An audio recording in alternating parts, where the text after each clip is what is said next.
Sejam todos muito bem-vindos ao nosso momento devocional.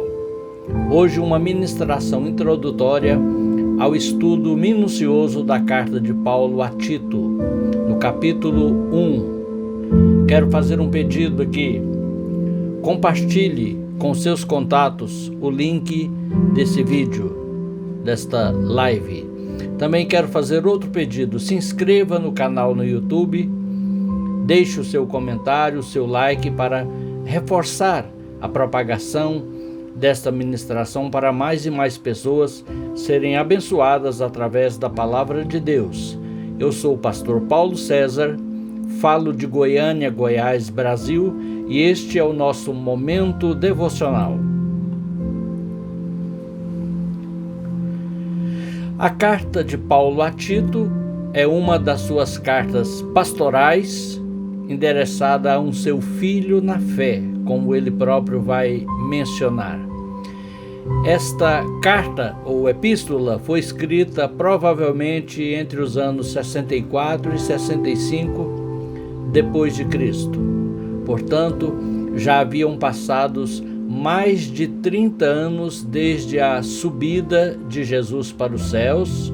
A igreja estava em crescimento, em expansão, o evangelho sendo pregado entre as nações gentias, e Paulo era o principal personagem desse trabalho entre os gentios. O ministério, o apostolado de Paulo foi voltado para as nações gentias, embora ele fosse judeu de judeus, fariseu de fariseus, com todas as prerrogativas de um bom judeu.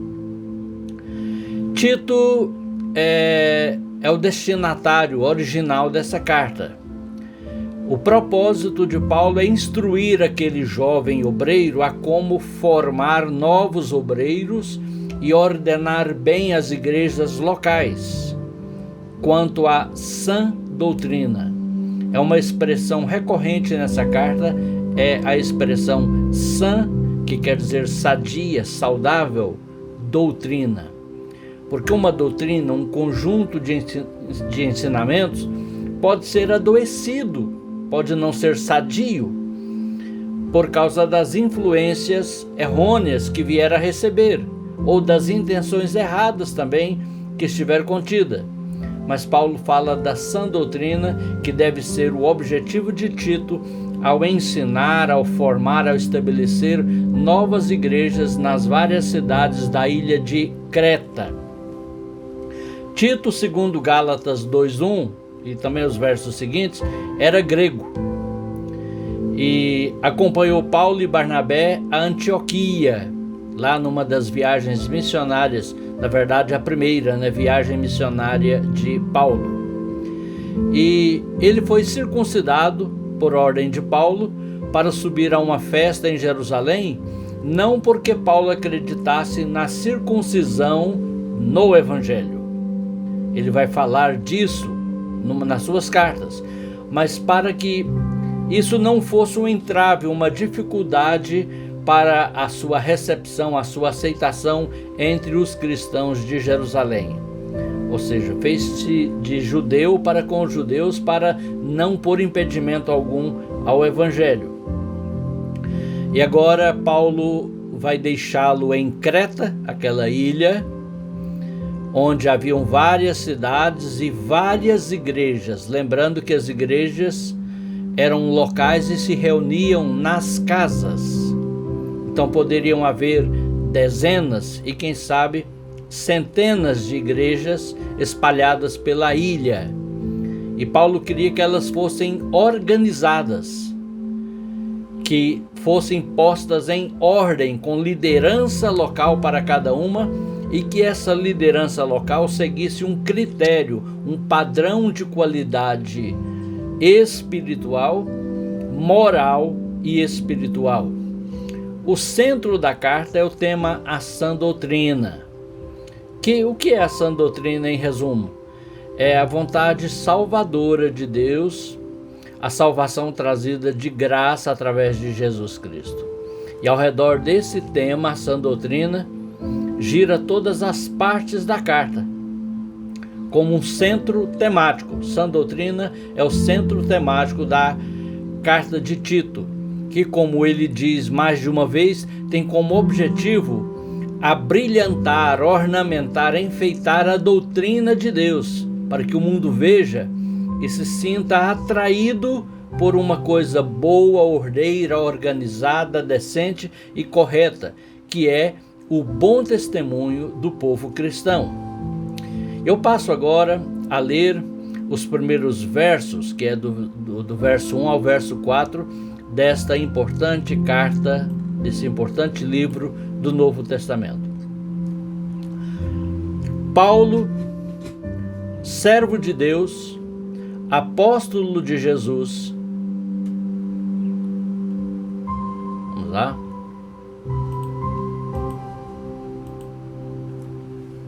Só um momento. Vou abrir aqui a Bíblia. Quero usar dessa versão que estou abrindo agora. Almeida Revista e Atualizada. Só um momentinho, por favor.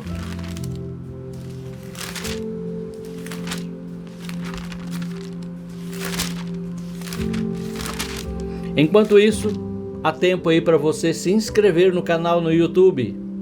Também para você copiar e colar aí compartilhando o link com os seus contatos em qualquer rede social, no Instagram, no Facebook ou aqui pelo YouTube. Muito bem, vamos lá. Depois das cartas de Paulo a Timóteo, a primeira e a segunda, vem a carta de Paulo a Tito.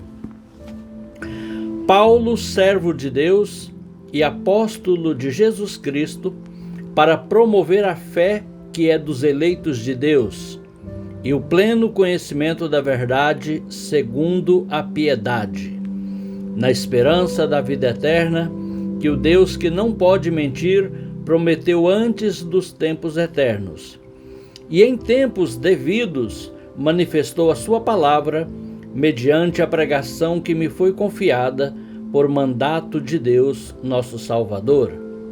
A Tito, verdadeiro filho segundo a fé comum, graça e paz da parte de Deus Pai e de Cristo Jesus, nosso Salvador. Então você observa que há todo um estilo paulino nessa carta, de como ele começa as suas outras cartas também às igrejas às quais escreveu e também as cartas a Timóteo, a Filemon. E Paulo aqui se identifica como servo de Deus. Na verdade, é a nossa primeira identificação como crentes, servos de Deus. Antes do que pastor, presbítero, evangelista, apóstolo, pregador, cantor, presidente de igreja, servos de Deus. Mas além de servos de Deus, também ele se apresenta como apóstolo ou enviado de Jesus Cristo para promover a fé que é dos eleitos de Deus. Essa é a fé que, na verdade, a pregação deve promover. A fé verdadeira, a fé bíblica, a fé dos eleitos de Deus e o pleno conhecimento da verdade segundo a piedade, ou a verdade que conduz à piedade. Porque a verdade bíblica, a verdade da palavra de Deus, é uma verdade prática. Não é uma teoria, uma fórmula religiosa apenas para ser memorizada. É algo para saber, crer e fazer. É a verdade prática. Então é a verdade que conduz à piedade. Piedade aqui, essa expressão que não é tão usada no nosso meio evangélico, significa uma vida de obediência, uma vida de quebrantamento, uma vida de dedicação às coisas de Deus. E o verso 2 diz: e que se fundamenta sobre a esperança da vida eterna. Essa é a nossa fé. A fé dos crentes é uma fé que fundamenta na esperança da vida eterna. Não é na esperança de ficar rico aqui, de conquistar as coisas materiais, mundanas, terrenas. Isso pode vir como uma consequência da vontade de Deus e da nossa obediência, mas não é o objetivo. O objetivo é a esperança da vida eterna. Que o Deus que não mente, o único Deus vivo e verdadeiro, ele não mente. Ele é o Deus da verdade. Ele prometeu essa vida antes dos tempos eternos, ou seja, antes do espaço-tempo, ainda na eternidade passada, Deus fez essa promessa. E no tempo devido, no kairos é a palavra grega que aparece aqui, o tempo certo, o tempo devido, aquele momento apropriado de alguma coisa acontecer segundo o ponto de vista de Deus, ele a fez manifestar. Verso 3: E no tempo devido a manifestou com a sua palavra, através da pregação que foi confiada a mim por ordem de Deus, nosso Salvador. Então, a salvação, a esperança da vida eterna, ela é manifestada pela pregação. Daí a importância da pregação da palavra de Deus na atitude, na atividade, na vida diária da igreja. O nosso viver deve ser uma pregação, o nosso cantar, o nosso agir, e também a nossa pregação deve ser uma pregação da verdade de Deus. Num tempo de muita gente buscando entretenimento e lazer nas pregações, isso até pode vir junto, se combinar, se der certo, mas não é o objetivo fazer rir ou ser engraçado. O objetivo é manifestar, através da pregação, a graça salvadora de Deus e essa vida eterna prometida desde a eternidade. E por fim, no verso 4, ele diz a quem ele está escrevendo: a Tito, meu verdadeiro filho na fé comum. Fé comum não é porque tem uma fé especial e tem uma fé comum. Não é nesse sentido qualitativo. Aqui comum quer dizer, a palavra é koinonia, aquela fé que é para todos. Porque não dá à luz da Bíblia para cada crente ter uma fé diferente do outro. É a mesma fé. Paulo escreveu aos Efésios: há um só Deus, um só Senhor, o qual é Pai de todos e sobre todos. Há uma só fé, um só rebanho, um só pastor, um só batismo, uma só fé.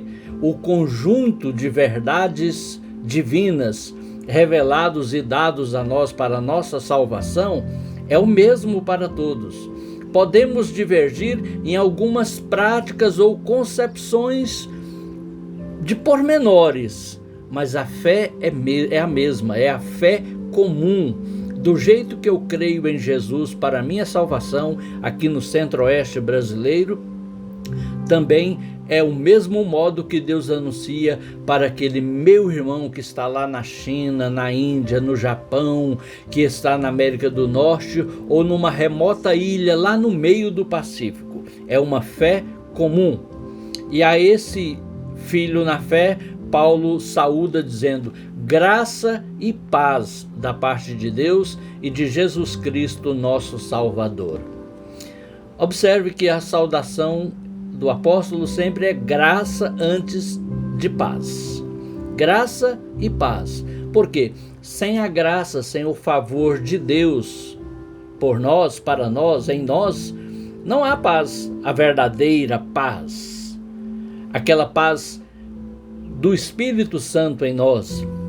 É só através da graça. Quem não foi alcançado pela graça não irá alcançar a verdadeira paz. E como alcançá-la? Aqui diz que é da parte de Deus e de Jesus Cristo, nosso Salvador. Resumindo, sem Jesus, que traz a paz de Deus para com os homens, não haverá paz verdadeira no coração de ninguém. Aos Romanos, Paulo escreveu: sendo, pois, justificados por meio da fé, temos paz com Deus por meio de nosso Senhor e Salvador Jesus Cristo. É claro que o conceito mundano, comum, natural de paz é outro. É a ausência de conflito, é um clima agradável, é uma quietude, quem sabe à beira de um lago, ouvindo uma música como essa, em reflexão. Mas a Bíblia não fala que isso é a paz. A paz é estar bem com Deus, consigo mesmo e com o próximo. Isso envolve muita coisa, atitudes, renúncias, ações que devemos tomar, e a principal delas é estar em paz com Deus através de Jesus Cristo por meio da conversão, por meio do arrependimento dos pecados, quando vem os tempos do refrigério, conforme Pedro pregou, está lá em Atos capítulo 2. Vamos agora a uma parte seguinte do capítulo 1, que são os versos 5 em diante. A organização das comunidades, das igrejas locais na ilha de Creta. E Paulo diz aqui: eu deixei em Creta para que você cuidasse de organizar o que ainda restava para fazer, e para que nomeasse em cada cidade os presbíteros das igrejas, conforme as instruções que lhe deixei. E o candidato, no caso o candidato a presbítero, deve ser irrepreensível, esposo de uma única mulher, e os seus filhos devem ter fé e não ser acusados de maus costumes nem de desobediência. De fato, sendo administrador de Deus, o dirigente deve ser irrepreensível, não arrogante, nem beberrão ou violento, nem ávido de lucro desonesto. Pelo contrário, deve ser hospitaleiro, bondoso, ponderado, justo, piedoso, disciplinado. E de tal modo fiel à fé verdadeira, conforme o ensinamento transmitido, que seja capaz de aconselhar segundo a sã doutrina e também de refutar quando a contradizem. Você deve estar pensando: poxa, que bênção! Obreiros, líderes locais com essas qualidades morais, espirituais e de vida familiar. Olha, onde vão ser encontradas pessoas assim? Eu quero te dizer que os líderes, os obreiros do Senhor não nascem prontos. Podem ter uma chamada já desde a sua conversão, ou até desde o seu nascimento, mas ele é preparado, ele é feito enquanto serve a Deus junto com os demais crentes de uma igreja local. É desse material, lembrando que um saudoso e amado pastor, é desse material aí dos crentes que Deus faz líderes, que Deus faz pastores. Aqui, no caso, presbíteros, que eram aqueles que lideravam uma igreja local. Episcopos ou presbúteros, aquele que olha por cima, que supervisiona, como que um superintendente da igreja local, que cuida dos demais crentes, servindo de modelo, de exemplo para aquele rebanho local.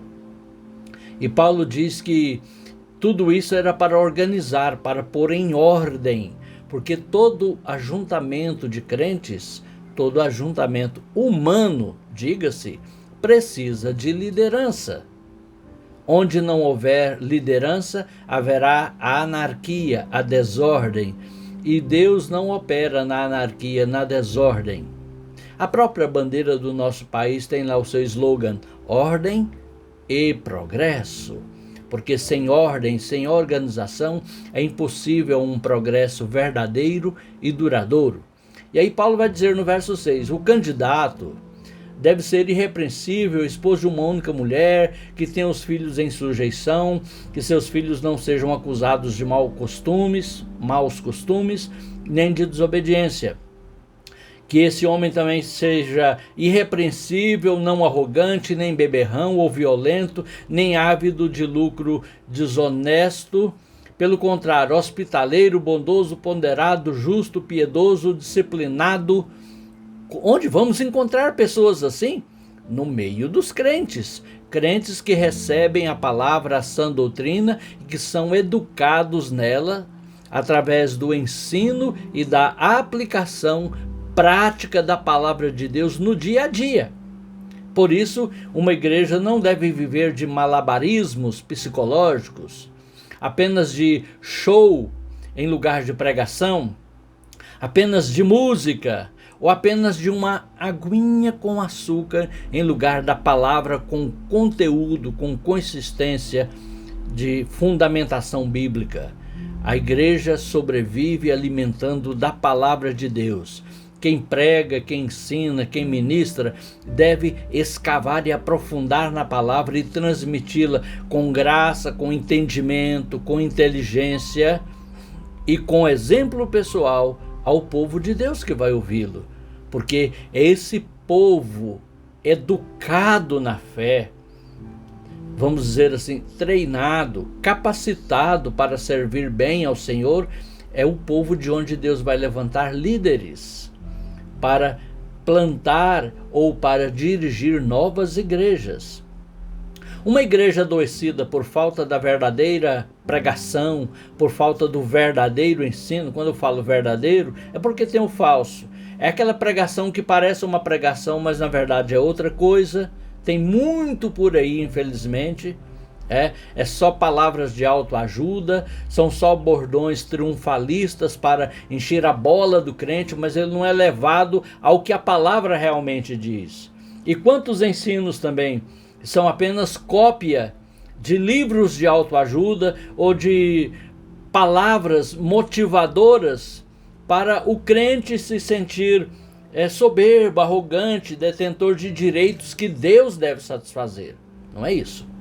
Mas quando realmente há uma pregação bíblica e um ensino genuinamente bíblico, o povo é formado e nesse grupo de crentes haverão pessoas aptas, capacitadas para serem líderes. E como precisamos de líderes formados no dia a dia, na vivência da igreja, no evangelho, na pregação, na oração, na contribuição, na lealdade, na obediência, na evangelização, num tempo em que muitos buscam entretenimento.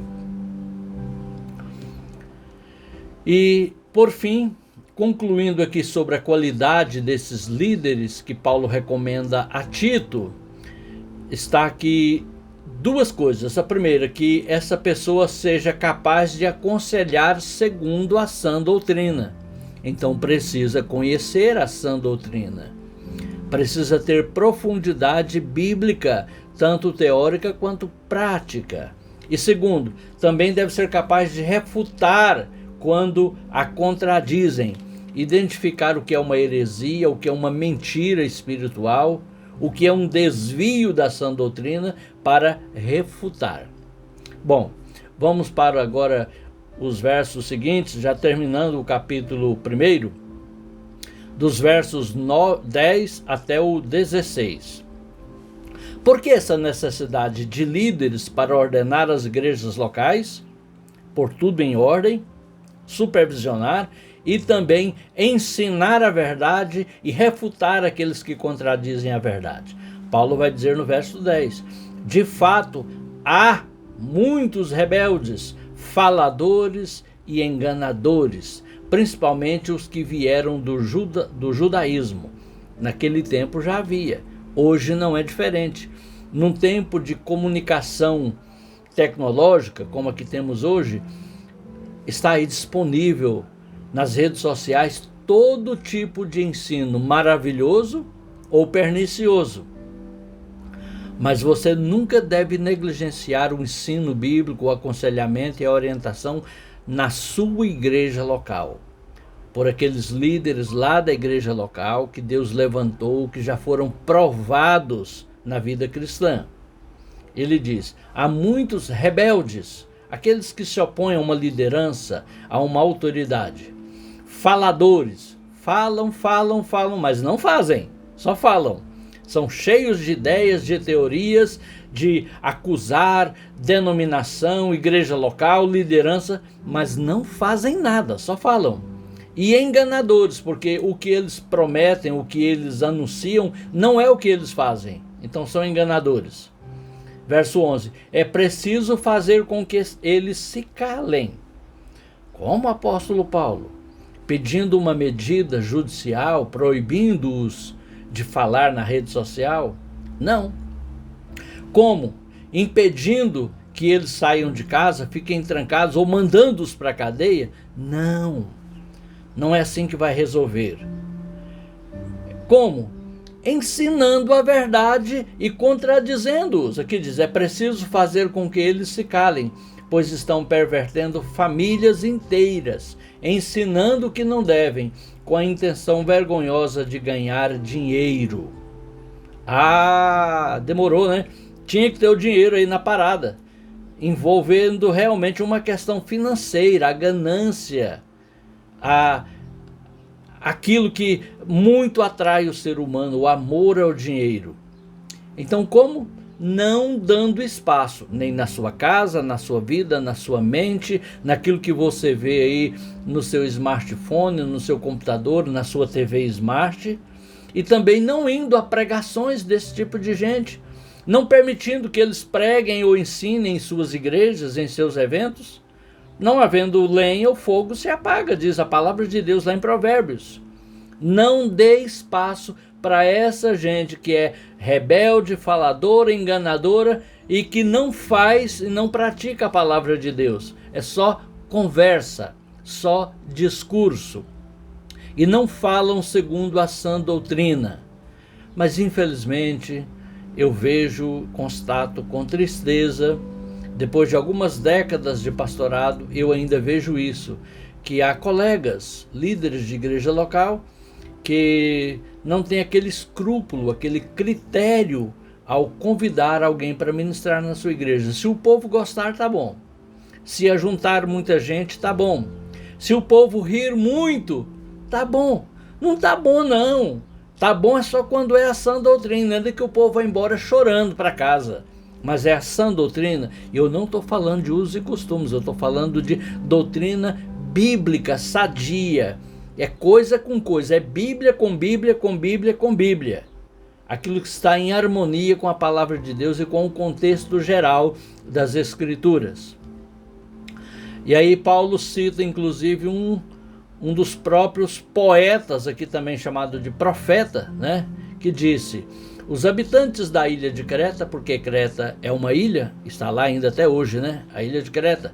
São sempre mentirosos, animais ferozes, comilões preguiçosos. É uma espécie de xenofobia da época, né? Falava lá, em Creta o povo não presta, é um povo mentiroso, feroz, preguiçoso, comilões. Aí Paulo diz no verso 13: e o que ele disse é verdade, por isso repreenda-os com firmeza para que sejam sadios na fé. Então predominava um comportamento errado por uma questão cultural na ilha de Creta naquela época, que era pessoas mentirosas, briguentas, aqui diz ferozes, comilonas e preguiçosas. Então o evangelho não chega para se acomodar a essa cultura errada, o evangelho chega para fazer a diferença, transformar a comunidade, transformando os indivíduos. E Paulo diz: por isso repreenda-os com firmeza para que sejam sadios na fé. Nós não vamos chegar a um povo que vai ouvir o evangelho pela primeira vez e constatar que aquele povo tem costumes errados e passar a mão. Não. O evangelho chegou para mudar. O evangelho é para fazer a diferença. Como Paulo vai dizer aqui, olha, verso 14. E não fiquem dando ouvidos a fábulas judaicas ou a mandamentos de homens desviados da verdade. Quando falta a sã doutrina, vem as fábulas, as lendas, inclusive as lendas evangélicas, os mitos evangélicos. Quantos mitos, quantas ideias erradas permeiam e circulam no nosso meio de crentes aí? Coisa que nunca teve na Bíblia, que não combina com a verdade do evangelho, mas passa direto, como se fosse verdade. Verso 15. Tudo é puro para os puros, mas nada é puro para os impuros e descrentes, porque a mente e a consciência deles estão corrompidas. É aquela questão da janela da vidraça encardida. Tudo que você olha pela janela vai estar encardido.